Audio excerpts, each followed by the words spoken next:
네 번째 날 구원을 받은 증거라는 제목으로 말씀을 나누겠습니다.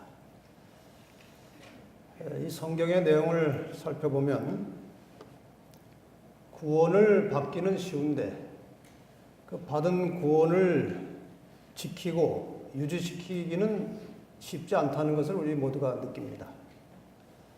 대표적인 예로 이스라엘 백성들이 애굽을 탈출해서 모세의 인도를 받아서 광야에 나온 그 상태를 구원을 받았다고 말합니다. 애굽은 죄악 세상을 상징하는 것이고 모세는 예수를 표상하는 인물이고 홍해를 건너는 것은 침례를 상징하는 것이죠. 이스라엘 백성들이 집단으로 침례를 받고 광야에 나와서 구원을 받게 되었습니다. 근데 그 구원의 완성은 이제 가나안 땅에 들어가야 완성이 되는 것인데 그 가나안 땅에 들어가는 과정에서 그 받은 구원을 지키지 못하고 유지하지 못하고 광야에서 하나님을 의심하고 하나님을 거스리고 그 말씀에 불순종함으로 수많은 사람들이 받은 구원을 잃어버렸습니다. 마찬가지 원리로 오늘날 예수를 믿음으로 구원을 받는 사람은 많은데 그 받은 구원을 지키고 유지하는 사람은 그렇게 많지가 않은 것을 우리는 현실 생활 속에서 느끼게 됩니다. 믿음으로 구원을 받는 것은 확실한 진리입니다. 그렇게 믿음으로 구원받았다고 하는 증거가 무엇이냐 하는 것이죠. 오늘 그 문제를 좀 다뤄보겠습니다. 우리가 잘 아는 말씀, 사도행전 16장 31절, 아주 유명한 말씀이죠. 대체로 일반적으로 이 교회에 가면은 교회 그 입구에 이 말씀이 기록되어 있습니다. 주 예수를 믿으라. 그리하면 너와 네 집이 구원을 얻으리라. 예수를 믿으라. 구원을 얻으리라.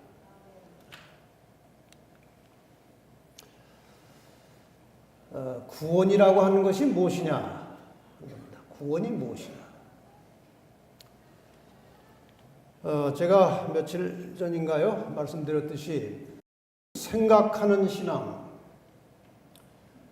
생각을 깊이 해야 됩니다. 그리스도인들은 하나님의 말씀을 상고하고 하나님의 뜻을 헤아리는 그리스도인들은 언제나 생각을 깊이 해야 됩니다. 구원이란 무엇이냐?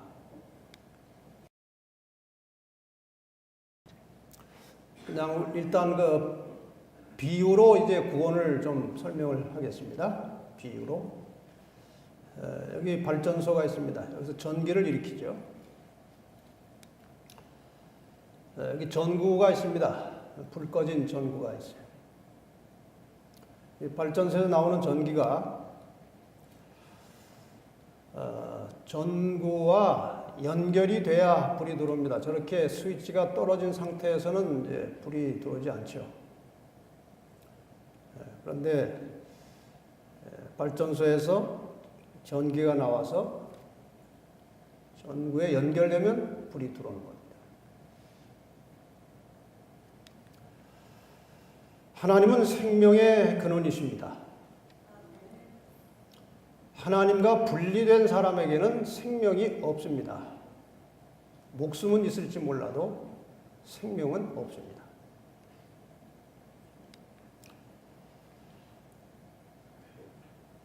하나님 생명의 근원이신 하나님과 사람 사이는 죄 때문에 분리되어 있기 때문에 죽어 있는 상태입니다. 죽은 자입니다.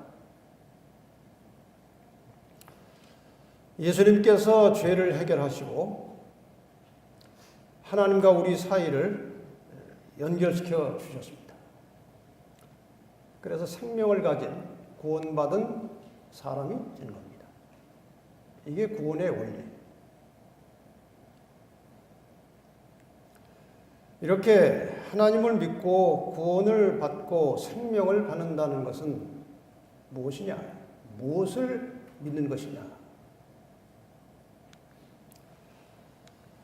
우선 요한복음 5장 24절 말씀 이미 한번 보았던 말씀입니다만은 다시 한번 보겠습니다. 예수님께서 친히 말씀하셨습니다. 내 말을 듣고 또 나 보내신 이 하나님을 믿는 자는 영생을 얻었고 심판에 이르지 아니하나니 사망에서 생명으로 옮겼느니라. 하나님을 믿는, 예수 그리스도를 보내신 하나님을 믿는 자는 영생을 얻었고 사망에서 생명으로 옮겼느니라고 말씀하셨습니다. 로마서 4장 5절에 보면은 이를 아니할지라도 경건치 아니한 자를 의롭다 하시는 이를 믿는 자에게는 그의 믿음을 의로 여기시나니, 여기 믿음이라고 하는 말이 나옵니다. 아직 아무것도 한 것이 없어요. 하나님 말씀 따라서 살면서 경건하게 변화된 모습도 없어요.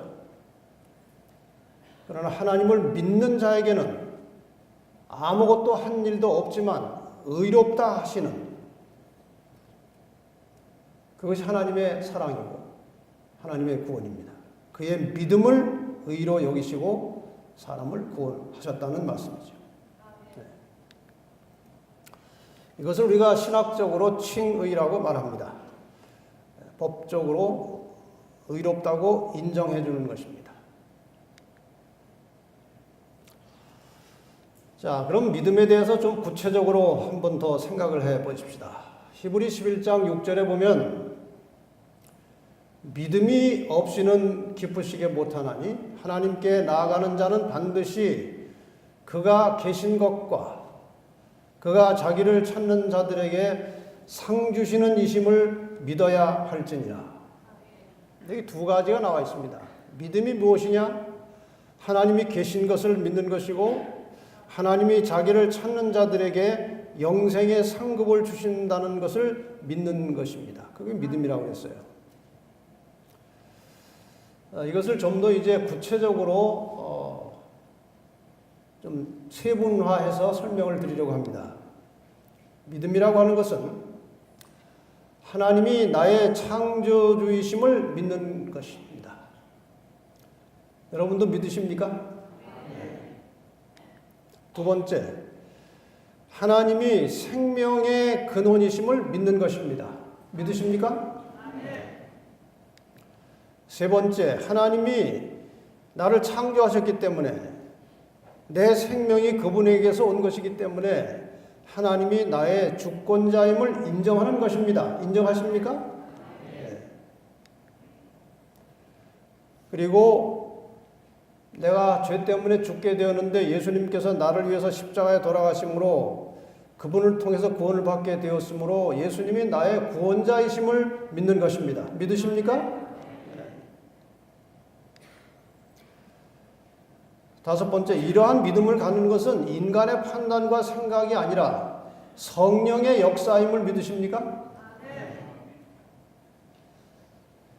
성령께서 역사하지 않고는 아무도 예수님을 주님이라고 부를 수 없습니다. 성령의 역사가 있었기 때문에 성령의 음성에 내가 마음에 그 음성을 받아들였기 때문에 예수 그리스도를 구주라고 인정할 수 있게 된 것입니다. 더 나아가서 하나님을 믿는 자에게 하나님께서는 영생의 상급을 주시는 것을 믿는 것입니다. 믿으십니까? 일곱 번째로 예수님께서 재림하실 때에 하나님을 믿고 죽은 자들이 부활하는 것을 믿는 것입니다. 믿으십니까? 이것을 믿으면 구원을 얻은 것입니다. 사망에서 생명으로 옮겨진 것입니다. 그게 믿음이에요.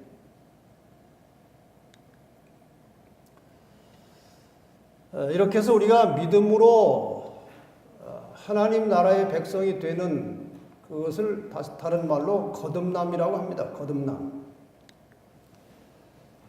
요한복음 3장 3절과 5절에 예수님께서 니고데모와 대화 중에 사람이 거듭나지 아니하면 하나님 나라를 볼 수 없느니라고 그랬어요.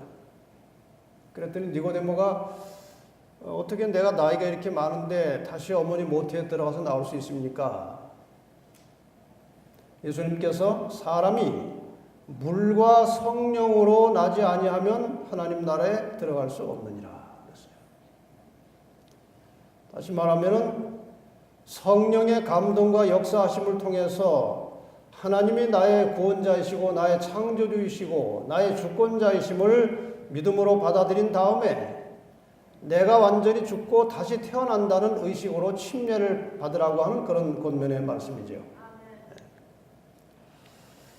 거듭남을 이렇게 좀 설명을 할 수 있겠습니다. 인간은 죄악 중에 죄인으로 태어난 사탄의 자녀입니다.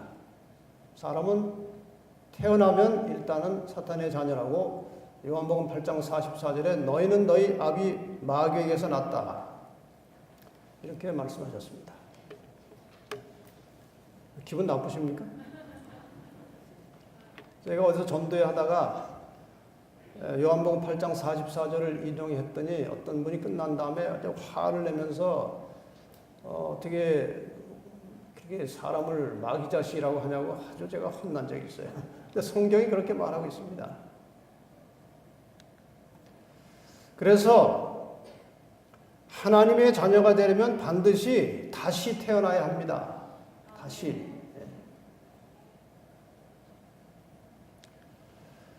그리고 하나님의 자녀는 육정으로나 혈통으로 태어나지 못합니다. 제가 모태교인입니다. 모태교인은 아니지만 모태신앙이에요. 모태교인은 없어요. 모태신앙입니다. 모태로부터 이제 교회를 다녔으니까요. 저희 집사람도 모태신앙이에요. 결혼해서 아이를 낳았는데 그 아이가 교인입니까? 하나님의 자녀입니까? 저도 모태신앙이고 우리 집사람은 모태신앙인데 아이를 낳았는데 그 아이가 교인입니까? 태어났을 때? 하나님의 자녀입니까? 아니에요. 혈통으로 육종으로 되는 게 아닙니다. 하나님의 자녀가 되는 것은. 하나님의 자녀가 되려면 반드시 성령의 역사를 거쳐야 하고 자아가 죽는 경험을 해야 되기 때문에 물과 성령으로 다시 나야 하는 것입니다. 그래서 침례는 죄인이 물과 성령으로 다시 태어나는 의식입니다. 물속에 들어가는 것은 장례식 하는 것이죠. 제가 어디에서 이제 이 전도회를 하면서 이 침례에 대해서 설명을 했어요. 세례는 맞지 않고 물 뿌리는 것은 성경적으로 맞지 않고 거듭남의 의식은 물속에 들어가서 잠겨서 침례받는 것이다. 이걸 이제 설명을 했어요. 그 설교 마친 다음에 거기 참석했던 그 일반 개신교에 다니는 한 학생하고 이제 본래 우리 재림교인인 고등학생 사이에 이 문제로 이제 토론을 했어요. 토론을. 그 이제 개신교에 다니는 아이는 세례도 괜찮다는 이야기예요. 그랬더니 우리 재림교회 학생이 비유를 들었는데 나중에 들어보니까 기가 막힌 비유를 들었어요. 너 사람이 장례식 할 때 무덤을 판 다음에 사람을 거기 집어넣고 흙을 뿌리냐 흙을 덮냐 이렇게 물어본 거예요. 흙을 뿌려요, 흙을 덮어요. 장례식 하려면 흙을 덮어야 돼요. 물 뿌려가지고 되는 게 아니에요. 장례식은. 물 속에 들어가서 장례식을 하고 올라오면서 다시 태어나는 것입니다. 부활하는 거예요. 부활. 그걸 가르쳐 주셨습니다. 이렇게 다시 태어난 의인은 하나님의 집에 양자로 들어가는 것입니다. 로마서 8장에 이 말씀이 원리가 나와 있습니다. 양자로 들어가는 것입니다. 이러한 원리와 절차를 거쳐서 죄인이 하나님의 가족이 되는 것이죠. 이렇게 해서 구원이 이루어진 겁니다. 구원을 받은 것입니다. 구원을 받아가는 것이 아니고 이렇게 해서 구원을 받은 것이고 하나님의 자녀가 된 것입니다. 믿으십니까? 네. 이렇게 해서 고린도후서 5장 17절에 그런즉 누구든지 그리스도 안에 있으면 새로운 피조물이라 이전 것은 지나갔으니 보라 새 것이 되었도다 라고 하는 선언을 하나님께서 하시는 겁니다. 새 것이 되었도다. 여러분도 다 새 것이 되었는데 오래돼가지고 조금 낡았습니까? 날마다 새로워지는 거예요. 날마다 우리는 성령의 침례로 새로워짐을 경험해야 하는 것입니다. 이렇게 죄인이 거듭나서 하나님의 자녀가 되는 것은 놀라운 신비한 기적과 같은 역사입니다. 이 벌레가 있어요. 애벌레. 이 벌레가 나중에 어떻게 되는지 아십니까? 이 이상한 벌레가 말이에요. 이런 산 호랑나비가 되는 거예요. 이 이상한 벌레가. 이건 더 이상해. 더 못생겼어요. 이것이 나중에 어떻게 되는지 아십니까? 이렇게 아름다운 호랑나비가 되는 거예요. 죄인이 예수 그리스도의 십자가를 통해서 의인이 되는 것은 이런 변화예요. 이런 벌레가 저렇게 아름다운 나비로 바뀌듯이 죽을 것이 영원히 살 것으로 바뀌는 것입니다. 이것이 하나님의 놀라운 구속의 섭리예요. 자, 이렇게 해서 구원을 받았으면 이 구원을 받은 하나님의 자녀라고 하는 증거가 무엇이냐 하는 겁니다.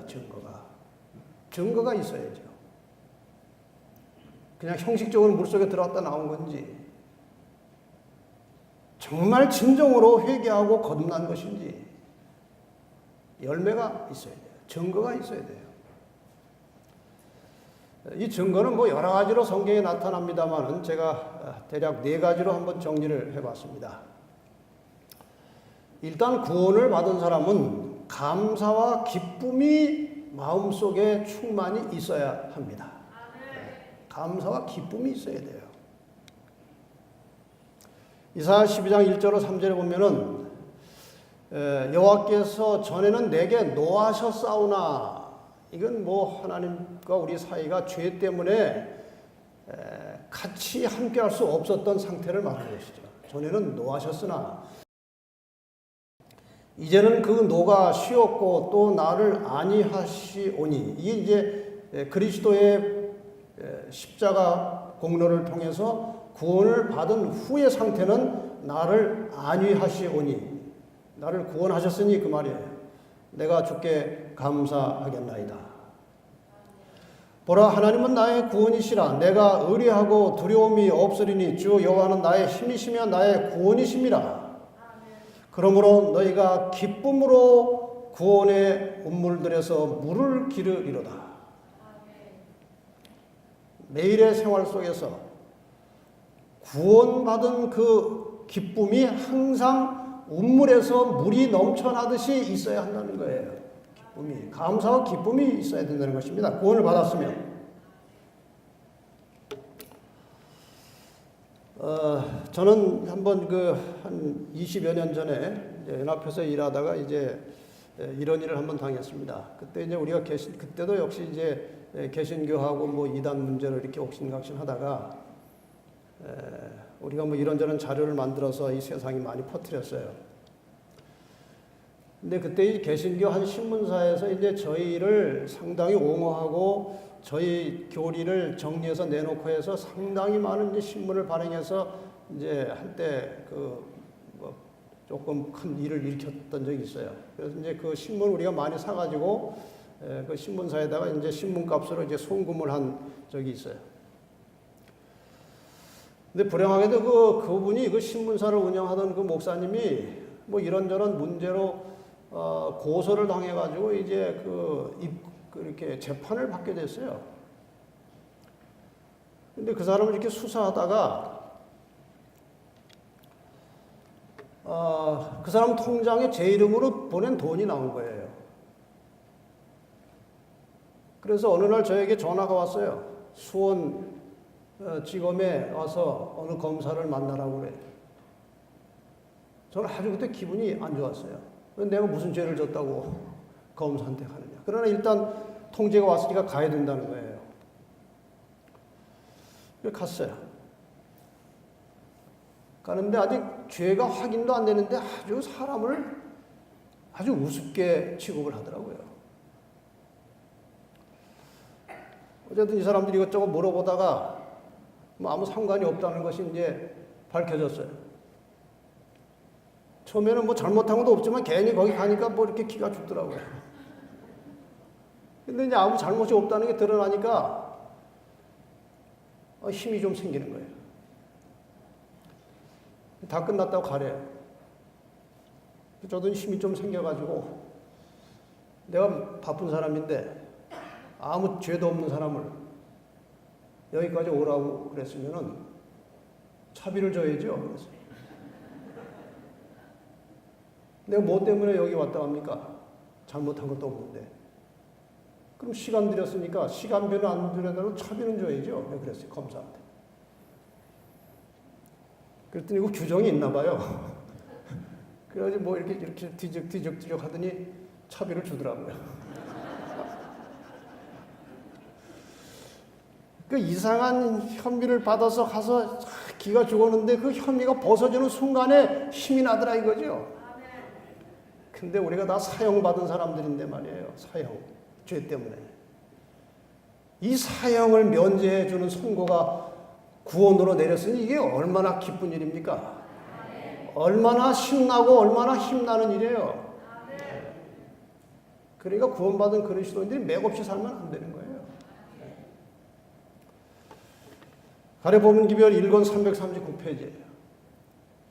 잃어버린 자를 찾았을 때 하늘과 땅은 감사와 기쁨으로 연합하게 된다. 죄인 하나가 회개하면 하늘에서는 회개할 것 없는 의인 99을 인하여 기뻐하는 것보다 더하리라. 이 인간의 구원이 이루어지는 순간에 사람 자신도 기쁘지만 하나님도 기뻐하시는 거예요. 하나님도. 우리 하나님의 큰 기쁨 중에 하나는 죄로 인해서 죽었던 인간이 독생자 예수 그리스도의 십자가 희생과 죽음을 통해서 그것을 믿음으로 받아들여서 구원받았을 때 하나님은 너무나 기뻐하신다고 그랬어요. 이게 그 말씀이에요. 신물교훈에도 비슷한 말씀이 있습니다. 주께서는 우리가 구원의 큰 경륜의 가치를 인식하고 하나님의 자녀로서의 우리의 고상한 특권을 깨닫고 감사하는 마음으로 그분을 순종하는 생애를 살게 되기를 바라신다. 감사하는 마음으로. 그분은 우리가 매일매일 기쁨에 넘친 새로운 생애로 당신을 섬기기를 원하신다. 그러니까 구원을 받은 증거 중에 하나는 늘 마음속에 하나님의 구원에 대한 감사와 기쁨이 샘처럼 흘러나와야 된다는 것입니다. 교회정원 5권 979페이지는 매우 확실한 말씀이 있어요. 예수님을 믿는 신앙은 기쁨과 화평과 행복이다. 이게 구원받은 증거예요. 기쁨이 있고 화평이 있고 행복감을 느끼는 것이 구원받은 증거라는 겁니다. 우리 사도 바울께서도 이 기쁨에 대해서 많이 말씀하시고 특별히 빌립보서에서는 기쁨이 많이 나옵니다. 또 데살로니가전서 5장 16절로 18절은 우리 모두가 너무나 잘 알고 암기하는 말씀이에요. 항상 뭐하라? 기뻐하라. 쉬지 말고 기도하라. 범사에 감사하라. 이것이 너희를 향하신 하나님의 뜻이라 그랬어요. 하나님의 뜻이라.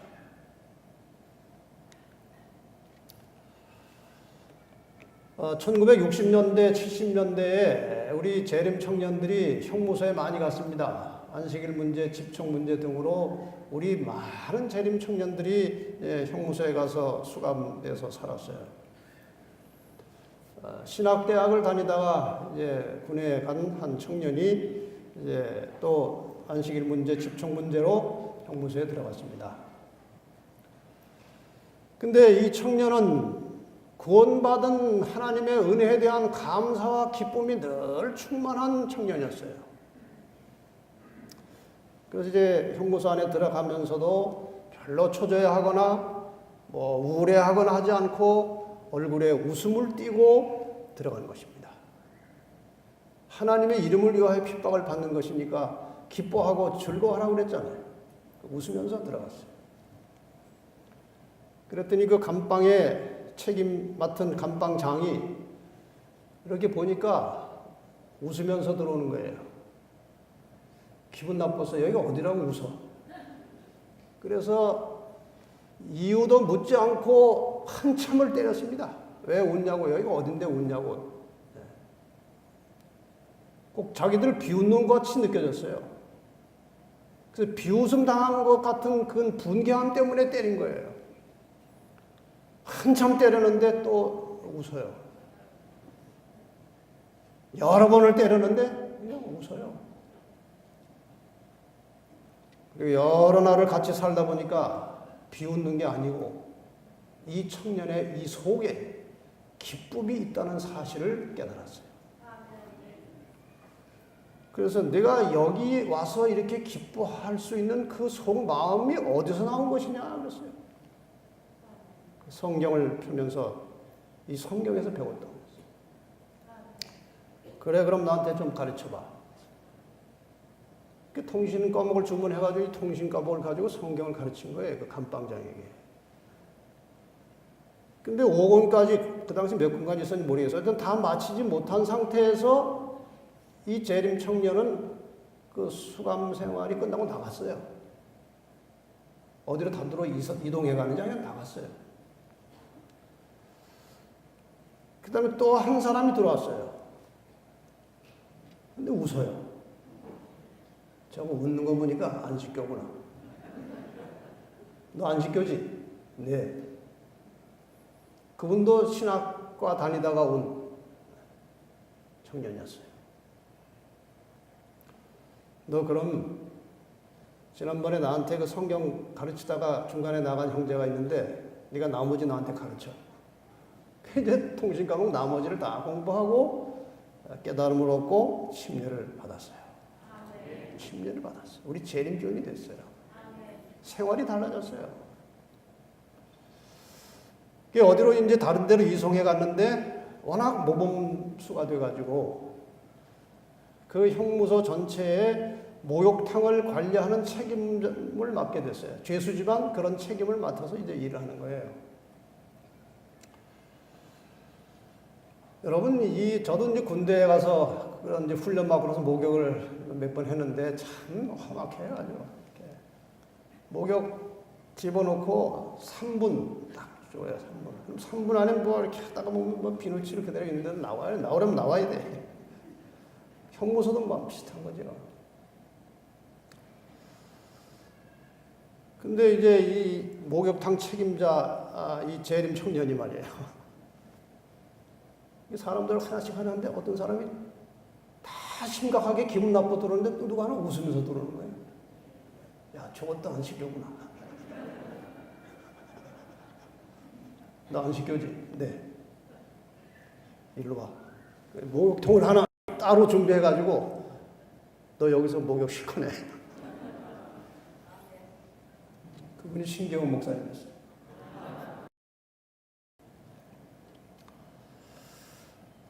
여러분, 우리가 정말 구원을 받았다는 사실을 확신하면 이 속에서 기쁨의 운물에서 샘이 나와야 되는 거예요. 샘이. 감사와 기쁨이 나오는 것입니다. 이게 구원받은 증거예요. 두 번째로 구원을 받은 증거는 이제 하나님의 말씀이 들어와서 살아 움직이기 때문에 그 말씀에 순종하고 살기 때문에 그 결과로 품성의 변화가 일어나고 품성이 변화되는 것이 최고의 관심사가 되는 것입니다. 이 변화라고 하면 우리 재림교인들이 생각이 참 복잡해요. 변화하면은 괜히 이상한 생각이 들어요. 첫째, 대부분의 재림교인들은 성품이 변화되기를 원합니다. 그렇지 않습니까? 우리의 소원이에요. 우리의 소원. 두 번째, 그러나 대부분의 재림교인들은 성품의 변화를 경험하지 못하고 있습니다. 처음에 교회 나올 때 성품이 5년, 10년 지나도 거의 그대로 있단 말이죠. 변화가 일어나지 않아요. 어떤 재림교인들은 다른 사람이 품성의 변화를 위해서 고민하고 노력하고 있으면 율법주의자라고 또 그래요.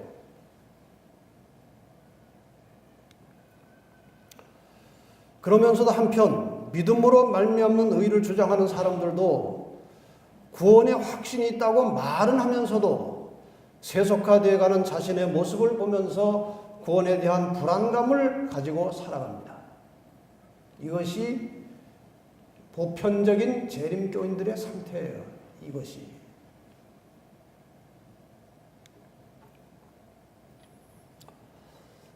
품성의 변화는 이렇게 시작됩니다. 일단 관심이 바뀌어야 돼요.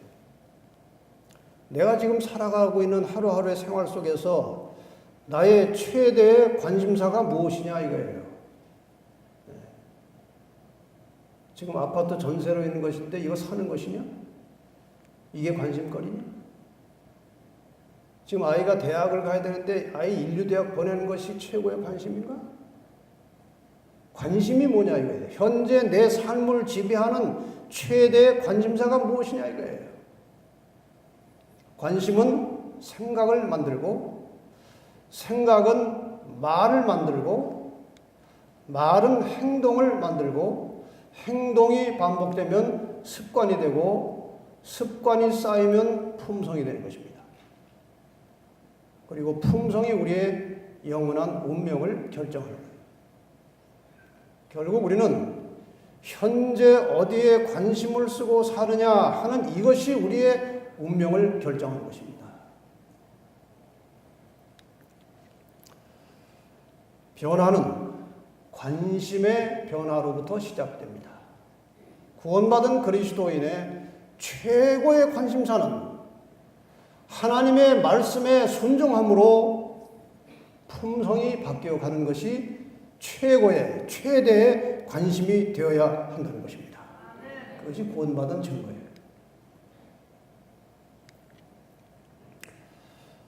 품성의 변화를 이제 다른 말로 표현하면은 교정은 5권 742페이지에 하나님께서는 내가 거룩하니 너희도 거룩할지어다라고 우리에게 명령하셨다.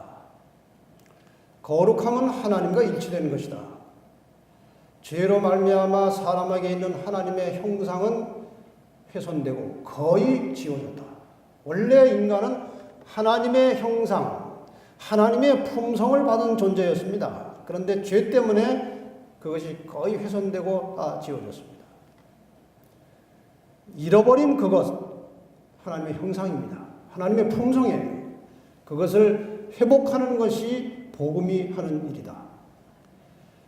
그러므로 우리는 이 일에 있어서 하나님의 형상을 회복하는 일, 품성이 변화되는 일에 있어서 하나님의 역사에 협력해야 한다. 그래서 품성의 변화를 다른 말로 하면은 원래 하나님께서 인간에게 부여하셨던 하나님의 형상을 회복하는 것입니다. 신물교훈 332페이지에 이런 말씀이 있어요. 하나님의 형상대로 형성된 품성은 우리가 이 세상에서 내세로 가져갈 수 있는 유일한 보물이다. 주님께서 오실 때 이 지상에서 쌓은 것 중에 하늘까지 가져갈 수 있는 것은 품성 외에는 아무것도 없습니다. 돈을 아무리 많이 쌓아둬도 그건 못 가져갑니다. 명예, 권력, 아무것도 아닙니다. 우리가 하늘까지 가져갈 수 있는 것은 하나님의 형상대로 변화된 품성만 가져가기 때문에 우리가 정말 그리스도인이고 재림을 기다리고 하늘에 갈 날을 준비하고 있다면 그 준비는 품성을 준비하는 것입니다. 이것이 가장 중요한 관심사가 되어야 한다는 것이죠.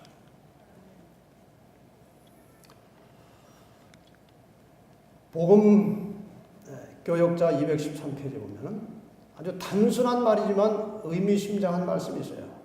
복음의 본질은 회복 사업이다. 우리가 복음으로 구원받고 복음으로 살아가고 있어요. 이 복음의 본질은 인간을 원래의 상태로 회복시키는 사업이라는 것이죠.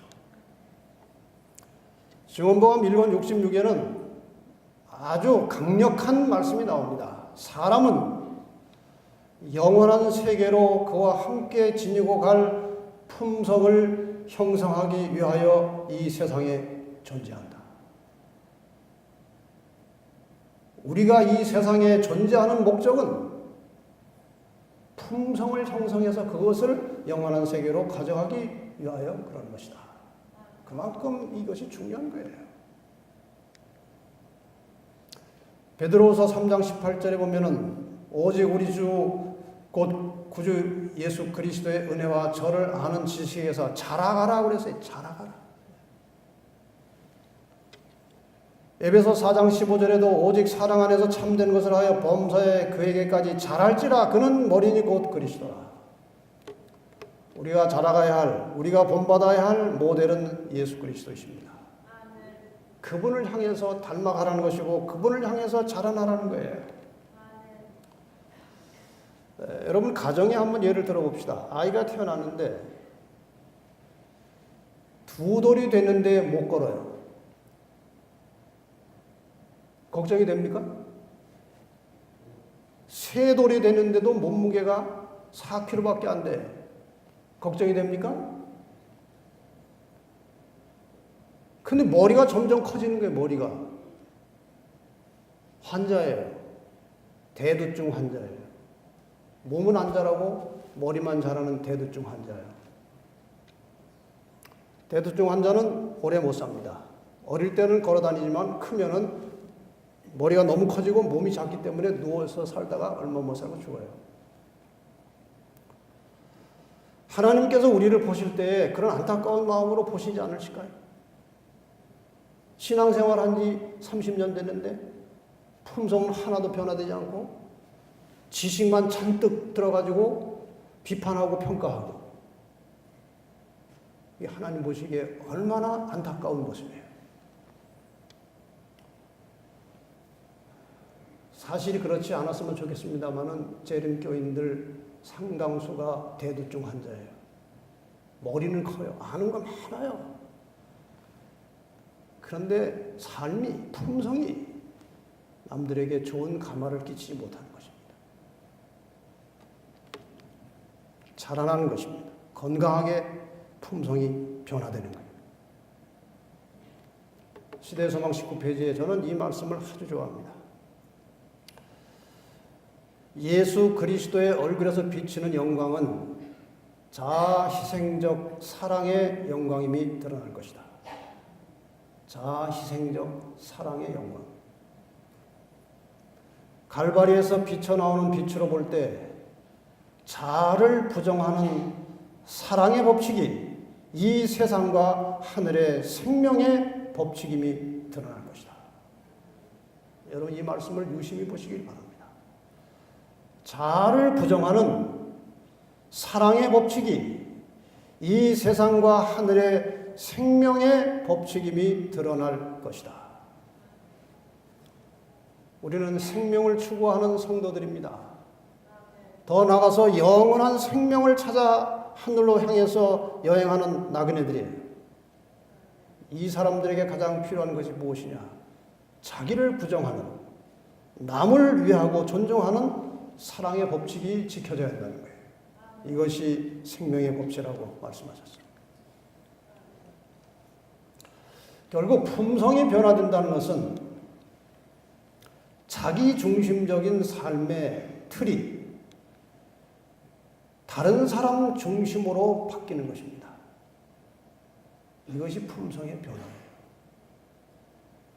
예수님께서 오셔서 보여주신 하나님의 품성, 하나님의 형상은 철저하게 자아를 부정하고 자신의 모든 것을 희생해서 인간을 위해서 내준 것입니다. 이것이 하나님의 품성이고 우리에게 그것을 보여주시고 가르쳐 주셨어요. 자기 중심에서 나오는 대표적인 죄는 이기심과 교만이에요. 이기심을 희생하여 남을 위해서 쓰는 것으로 바꾸는 것이 품성의 변화예요. 교만심을 겸손으로 바꾸어서 남을 섬기는 것이 품성의 변화입니다. 우리는 끊임없이 자기와 싸워야 하는 거예요. 이기심과 교만심을 없애고 자기를 희생하여 남을 섬기고 남의 유익과 행복을 위해서 헌신하고 일하는 일을 위해서 끊임없이 자아가 죽고 투쟁하는 일을 해야 되는 것입니다. 그래서 사도 바울은 자기와 싸운다고 그랬어요. 나와 싸운다. 내가 내 몸을 쳐서 복종시킨다. 나는 날마다 죽는다. 이런 고백을 사도 바울이 한 것은 그의 품성을 개발하기 위해서 복음을 전도하면서 동시에 품성 개발을 위해서 아주 끊임없는 투쟁을 한 것이에요. 자기와 싸우지 않는 사람은 남하고 싸우는 거예요. 자기와 싸울 줄 모르는 사람은 남하고 싸우게 돼 있어요. 자신을 살펴보십시다. 내가 나하고 싸우는가? 남하고 싸우는가? 그리스도인은 자기하고 싸우는 사람들이에요. 이렇게 품성의 변화에 관심을 가진 사람들은 세 번째 증거로 희생과 봉사의 삶이 시작되는 것입니다. 희생과 봉사의 삶이 시작되는 거예요. 스바냐 3장 17절 말씀을 우리가 잘 압니다. 너의 하나님 여호와가 너희 가운데 계시니 그는 구원을 베푸실 전능자시라.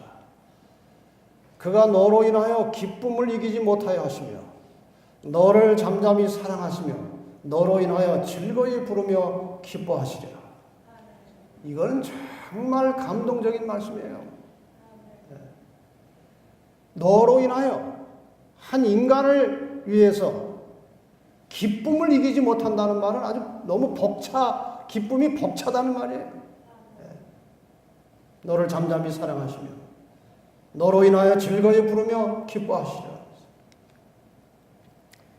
하나님께서는 독생자 예수 그리스도의 희생을 통해서 구원받은 성도들을 바라보시는 것이 큰 기쁨이십니다. 이게 하나님의 품성이에요. 희생하셨어요. 독생자 예수 그리스도를 희생하셨어요. 인간을 구원하기 위해서. 그 희생을 통해서 구원받은 성도들을 보실 때 하나님은 한없이 기뻐하신다는 거예요.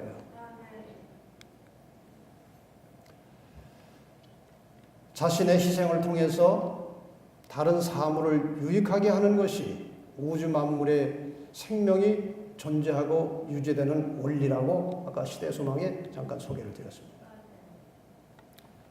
모든 우주 만물은 생존할 때에 주고받음으로 순환의 원리로 생존하게 되어 있어요.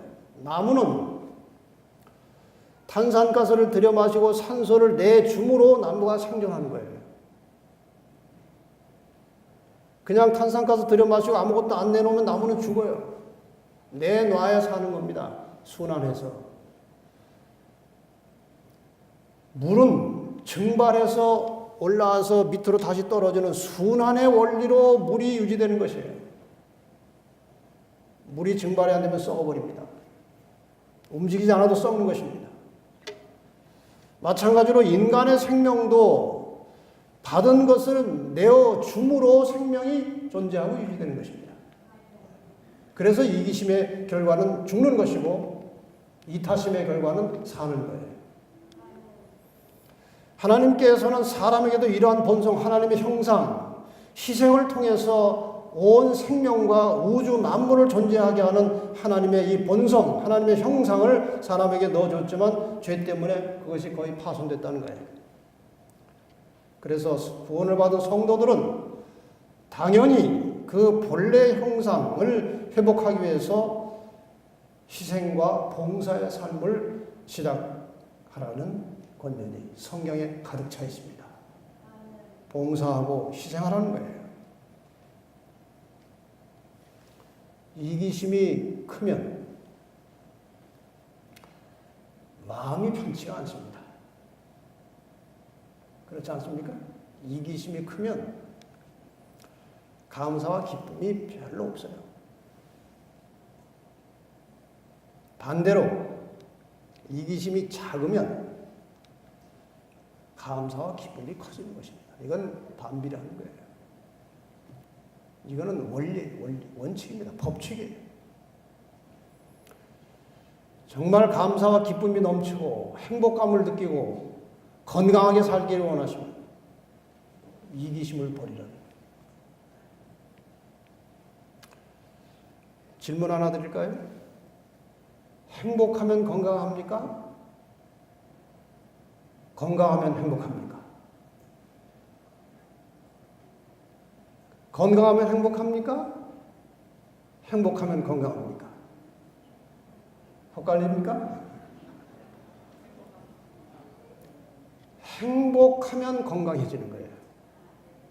하나님께서 왜 우리에게 감사하라, 기뻐하라고 말씀하십니까? 왜 이기심을 버리고 교만을 버리고 낮추라고 말씀하십니까? 그렇게 해야 감사와 기쁨이 있고 즐거움이 있어요. 그래야 건강하게 되는 것입니다. 하나님께서는 모든 피조물이 건강하고 행복하게 살기를 원하시는 거예요. 그래서 이기심을 버리라는 거예요. 그래서 교만을 버리라는 거예요.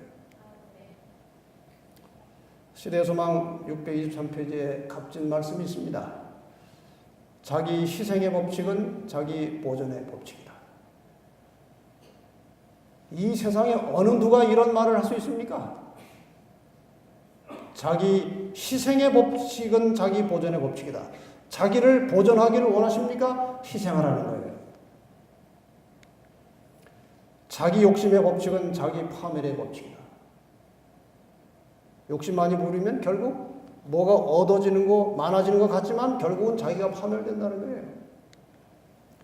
자기 섬김의 법칙은 자기 멸망의 법칙이다. 생명을 얻고 생명을 보존하고 영생하기를 원하는 모든 하나님의 자녀들은 자기를 희생하라는 것입니다. 남을 유익하게 하라는 것입니다. 이것이 우주 만물의 생존의 법칙이에요. 그래서 이렇게 기록해 있습니다. 종려계단 80페이지에 한 번 이미 소개해드렸던 겁니다. 남을 위하여 사욕이 없는 노력에 몸을 바치는 자들은 확실히 저희 자신의 구원을 이루고 있는 것이다. 구원의 증거가 이거라는 말씀이에요. 남을 위하여 사욕이 없는, 이기심이 없는 겸손한 노력에 몸을 바치는 자들은 확실히 저희 자신의 구원을 이루고 있는 것이다.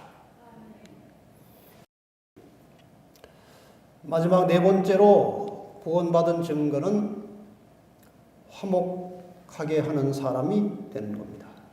화목. 고린도서 5장 18절에 기록된 이 말씀을 우리가 잘 압니다. 모든 것이 하나님께로 났나니 저가 그리스도로 말미암아 하나님께서 예수 그리스도를 통해서 우리를 자기와 화목하게 하시고 또 우리에게 화목하게 하는 직책을 주셨으니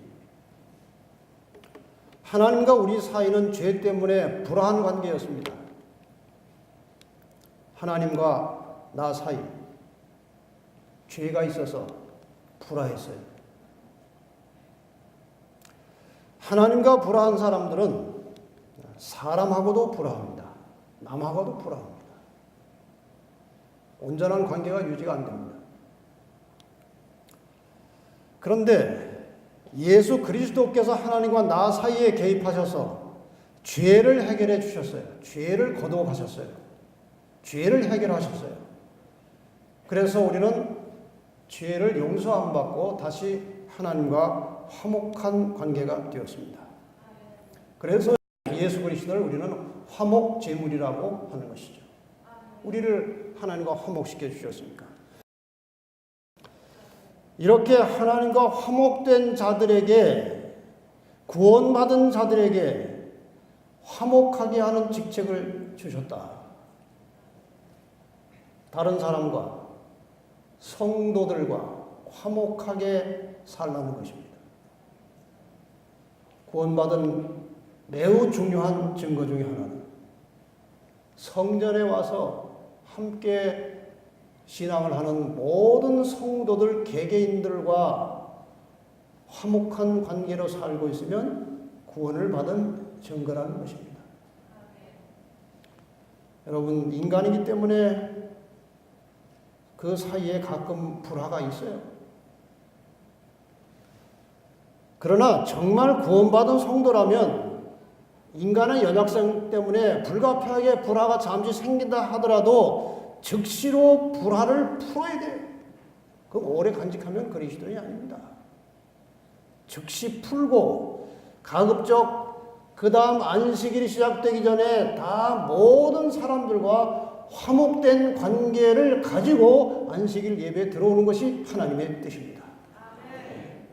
그래서 교회에 다 왔을 때는 온 교회 성도들이 화목된 관계 속에서 하나님을 예배하라는 거예요. 그 예배를 하나님이 즐겨 받으시는 거예요. 그 다음에 하나님을 모르는 다른 사람들, 하나님과 불화한 관계에 있는 사람들, 그 사람들에게 하나님을 잘 소개해서 하나님과 화목시키는 것입니다. 이게 전도예요, 전도. 이것이 구원받은 증거예요. 이건 내일 이 문제는 조금 더 자세하게 다루겠습니다. 결국 그리스도인의 삶이라고 하는 것은 이건 최근에 제가 한번 정리해 본 거예요. 자신과의 싸움을 통해서 터득한 말씀을, 자신과 싸우는 사람은 늘 하나님의 말씀에 깊이 들어가 있어야 돼요. 그래야 자기의 잘못을 볼 수 있고 자기를 쳐서 싸울 수 있어요. 자기 잘못이 뭔지도 모르는 사람이 자기하고 어떻게 싸웁니까? 거울을 가야 돼요. 거울을. 말씀의 거울을 보고 그 거울 속에 새겨진 예수 그리스도의 온전하시고 순결하신 모습을 말씀을 통해서 보면서 자기의 허물을 보는 것입니다. 그것하고 싸우라는 거예요. 자신과의 싸움을 통해서 터득한 말씀을 1차적으로 가정 안에서 실천하면서 훈련을 하라는 거예요. 집안에서. 어떤 사람은 밖에 나와서는 아주 사람들에게 친절하게 예의 바르게 잘하는데 집에서 들어가면 식구들한테는 아주 이상한 사람들이 있어요. 가정에서 자기의 본색이 나오는 거예요. 자기의 본색은 교회에서 나타나는 게 아니라 가정에서 나옵니다. 말씀을 통해서 깨닫고 싸우고 가정에서 그것을 실천하고 훈련을 쌓은 다음에 교회에 와서 성도들 사이에서 실습을 하는 게 실습. 가정에서 훈련해가지고 교회에 와서 실습하는 게 실습. 모든 성도들과 화목하게 사는. 이렇게 교회에서 실습을 거친 다음에 세상으로 나가서 그것을 적용하고 다른 사람에게 그렇게 하는 거예요. 이것이 그리스도인의 삶이에요. 그래서 마태복음 5장 13절, 14절, 16절에 예수님이 친히 말씀하셨습니다. 너희는 세상의 소금이니 소금이 만일 그 맛을 잃으면 무엇으로 짜게 하니? 너희는 세상의 빛이라. 산 위에 있는 동네가 숨기우지 못할 것이요. 이같이 너희 빛을 사람 앞에 비치게 하여 저희로 이 세상 사람들이 너희 착한 행실을 보고 하늘에 계신 너희 아버지께 영광을 돌리게 하라. 내 삶을 통해서 다른 사람들이 나를 보고 나도 하나님 믿고 싶다. 하나님 믿으니까 저렇게 되는구나. 나도 하나님 알고 싶다. 그런 느낌이 들도록 바깥에서 사람과 어울려 살아야 된다는 거예요. 미국에 한 장로님이 계셨어요. 그분의 아버지는 한국에서 아주 유명한 목사님이십니다. 제가 이름을 대면 거의 다 아는, 나이 든 분들은 거의 다 아는 그런 목사님이죠. 이분이 교회는 3대째 그렇게 교인이니까 오래 다녔어요. 근데 아주 형식적인 믿음, 별로 열심도 없고 교회만 겨우 다니는 그런 믿음을 가지고 살고 있었어요. 아주 큰 회사의 대표이사였습니다. CEO였습니다. 아주 돈도 많이 벌고 지위도 있고 유력한 사람들과 어울리는 그런 재림교인입니다. 근데 한번 한시적으로 그 자기 직업을 놓치게 됐어요. 한시적으로 6개월인지 얼마를 직업을 이제 놔야 됐어요. 이분이 그 기간을 자기 영적 부흥의 기간으로 정했어요. 그리고 인터넷에 들어가서 선교기관과 연결시켜서 6개월 동안 집중적으로 말씀을 연구하는 일에 자기의 거의 모든 시간을 썼어요. 그동안 피상적으로 알고 있던 말씀이 살아서 이 마음속에 들어와서 움직이기 시작했어요. 말씀에 깨달음이 오고 감동이 오고 실천할 수 있는 힘을 얻게 되고, 그래서 삶이 점점 바뀐 것입니다. 어디에서 가장 먼저 변화가 왔느냐? 가정에서 변화가 왔습니다. 가족들을 대하는 태도, 가정에서의 모습이 완전히 변화됐어요. 그건 성령의 능력입니다. 성령의 역사에, 성령은 말씀을 통해서 역사하십니다. 그냥 기도 많이 한다고 뭐 생각이 오고 바뀌는 게 아니에요. 우리가 기도할 때 성령께서는 이미 우리 머릿속에 들어온 말씀을 작용시키고 말씀을 생각나게 하셔서 우리를 깨워줘 주신다고 그랬어요. 이분이 말씀을 많이 연구하고 기도하니까 자기가 할 일이 생각나고 의지가 생기고 능력이 생겨서 집안에서 변화가 오고 그래요. 종종 옛 친구들을 데리고 집에 와서 이제 식사를 하고 같이 어울리는데 이 친구들이 와서 보니까 사람이 완전히 달라진 거예요. 그전에도 그 집에 왔었어요. 전혀 이런 모습이 아닌데 그 몇 달 사이에 사람이 달라진 거예요. 너무나 가정이 행복해 보였습니다. 그 사람들이 볼 때. 자기들은 맨날 집에 와서 우울하고 다투고 그러는데 이 집에 들어오면 완전히 사랑과 평화가 넘치는 거예요. 부러웠어요. 그래서 동료 그 친구들이 자네 도대체 어떻게 사람이 이렇게 변화되느냐 물은 거예요. 어떻게 이렇게 사람이 달라졌느냐는 거예요. 그래서 자기가 6개월 동안 말씀을 집중적으로 연구하고 깨닫고 그 말씀에 순종하면서 이렇게 바뀌었다고 고백을 했어요. 그러면 그 성경 나한테도 좀 가르쳐달라. 자기는 한 번도 친구들에게 성경을 배우라고 말한 적이 없는데 이런 결과를 통해서 계속해서 성경을 배우고 싶은 친구들이 줄을 서는 거예요. 가르쳐서 침례받고 가르쳐서 침례받고 보여지는 게 있으니까 침례도 쉽게 받는 거예요. 모델이 있으니까 모델이. 이 사람 미국인 교회를 다녔는데 한국 사람이지만 꽤 큰 교회예요. 1년 동안에 침례 준 수가요. 그 나머지 교인들 전체가 침례 준 수보다 이 장로님 한 분이 침례 준 수가 더 많은 거예요. 놀라운 변화가 온 것입니다. 하나님께서 우리가 그렇게 살기를 원하십니다. 말씀 속에 깊이 들어가서 깨닫고 감동하고 실천함으로 변화되어서 사람들에게 빛이 되기를 하나님이 원하십니다. 하나님께서 그것을 기뻐하시는 거예요. 감격해 하실 것입니다. 우리는 모두 하나님의 사랑과 은혜로 구원을 받은 재림 성도들입니다. 죽을 운명에서 구원을 받아서 영원한 생명을 얻게 된 정말 복받은 사람들입니다. 그렇지 않습니까?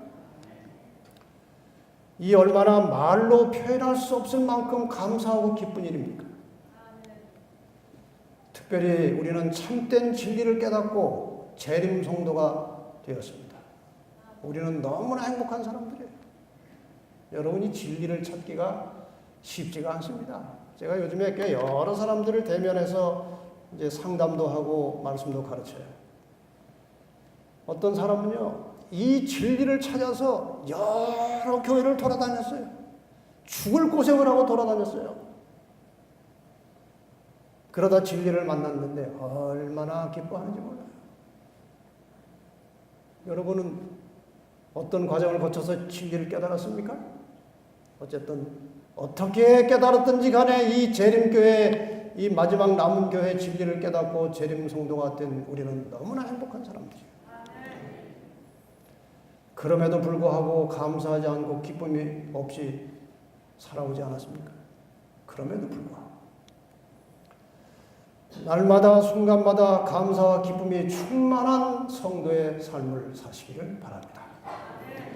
이제 우리의 숙제는 예수를 닮은 품성을 개발하는 것입니다. 그것이 예수의 품성을 닮아가는 것이 우리의 모든 삶과 인생의 가장 중요한 목표가 되어야 한다는 것입니다.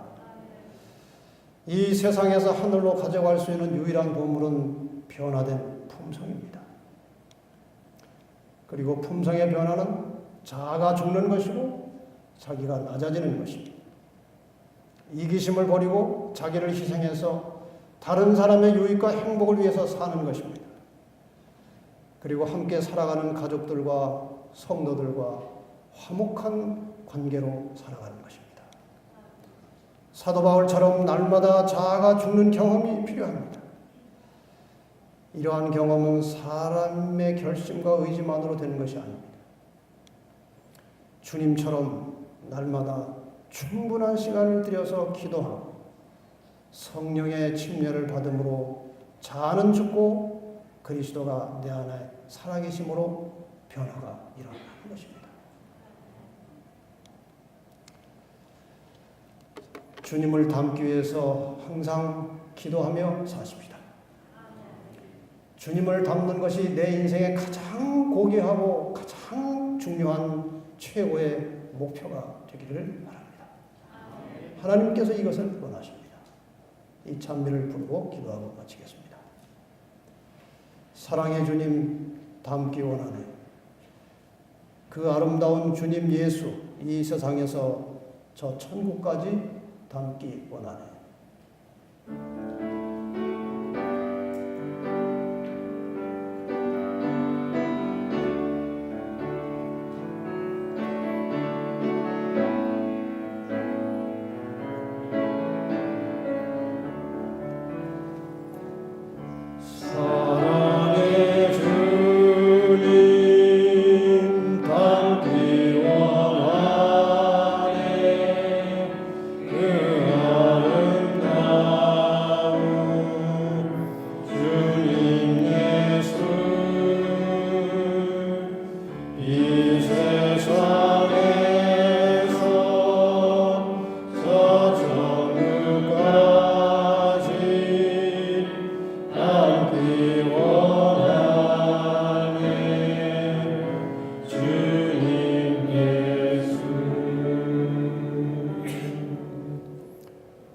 우리를 사랑하시고 구원받은 우리를 바라보시고 기뻐하시는 하나님 아버지, 우리를 구원해 주셔서 감사합니다. 우리가 구원받은 성도로서 이 세상을 살고 싶습니다. 우리 주변 사람들이 우리의 매일의 생활을 보고 주님을 닮아가는 모습을 보여지게 되기를 원합니다. 주님처럼 날마다 아침마다 기도하여 성령의 침례를 받고 하루를 살아가는 말씀의 백성들, 영의 사람들이 되게 하여 주시옵소서. 말씀 속에 깊이 들어와서 그 속에 살아계신 그리스도를 보게 하시고 주님 그 거울을 보고 자신을 보게 하셔서 깨닫게 하시고 통회하게 하시고 고침받게 하시고 변화되게 하여 주시옵소서. 연약한 자신의 의지를 의존하지 말게 하시고 변화시키시는 성령의 역사하심과 능력을 의지하여 매일의 생활 속에서 주님을 닮아가는 모습으로 세상에 빛이 되게 하시고 소금이 되게 하여 주시옵소서. 예수님의 이름으로 기도합니다.